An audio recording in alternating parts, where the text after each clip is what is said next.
देवरानी जेठानी। एक दिन शिवानी और प्रज्ञा रसोई में खाना बना रही होती हैं। तभी प्रज्ञा को रसोई में एक चूहा दिखता है और वो जोर से चिल्ला पड़ती है, दीदी वो देखो चूहा। वो डर के स्लैब पर चढ़ जाती है।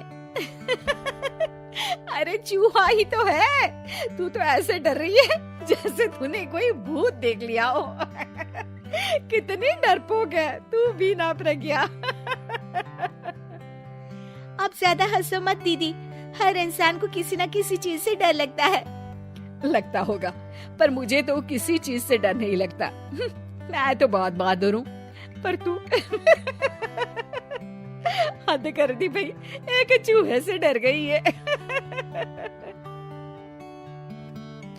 एक दिन प्रज्ञा अपने कमरे से बाहर निकल रही होती है और तभी शिवानी उसे पीछे से आकर डरा देती है। प्रज्ञा एकदम से उछल पड़ती है। दीदी ऐसे भी कोई मजाक करता है क्या?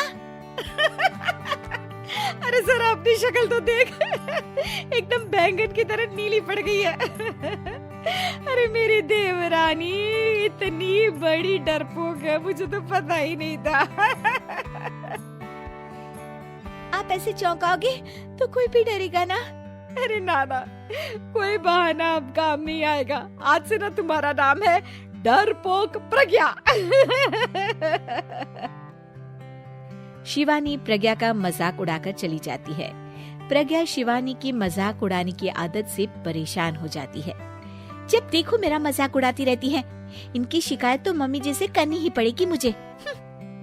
प्रज्ञा अपनी सास के पास जाती है और उन्हें सारी बात बताती है कि किस तरह उसकी जेठानी उसके डर का मजाक उड़ाती है।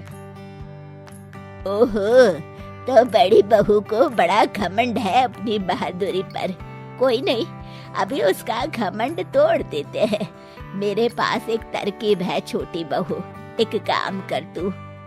प्रज्ञा की सास उसे अपनी जेठानी को डराने का प्लान बताती है। ये तो बहुत अच्छा आइडिया है मम्मी जी, क्या बात है।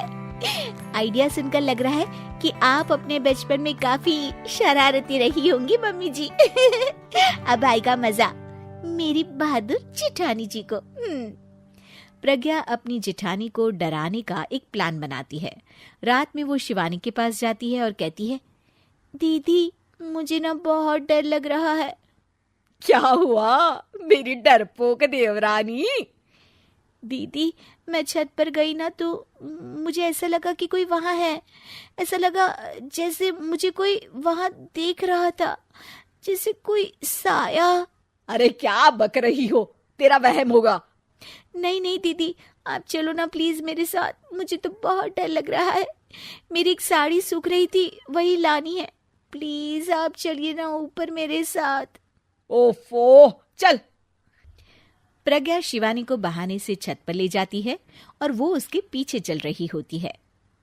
ले आ गए हम छत पर, कहाँ है भूत, दिखा, कहीं तो है नहीं। तभी प्रज्ञा चुपके से सीढ़ियों पर छुप जाती है और शिवानी छत पर अकेली रह जाती है। अरे प्रज्ञा, कहाँ चली गई? प्रज्ञा एकदम से सीढ़ियों का दरवाजा बंद कर देती है। अब शिवानी को डर लगने लगता है। मैं नीचे चली जाती हूँ। लगता है प्रज्ञा भी नीचे ही चली गई है। तभी उसके सामने एक खुले बाल सफेद साड़ी में औरत खड़ी होती है।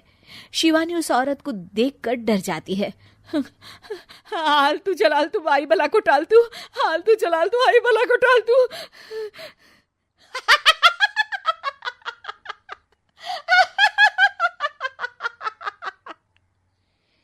चुड़ैल की हंसी सुनकर शिवानी बुरी तरह डर जाती है।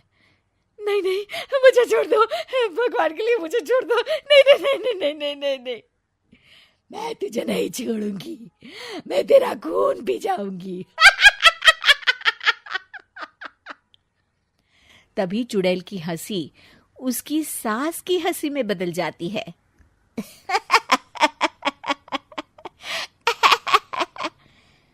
मम्मी जी, ये तो मम्मी जी की आवाज है।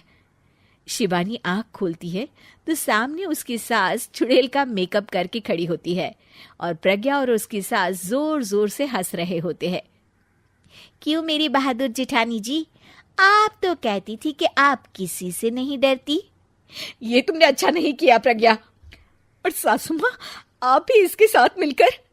और नहीं तो क्या बहू, तुम अब मेरी छोटी बहू का ऐसे मजाक बनाओगी तो मुझे तो चुड़ैल बनना ही पड़ेगा ना। प्रज्ञा और उसकी सास और जोर जोर से हंसने लगते हैं और शिवानी गुस्से में नीचे चली जाती है।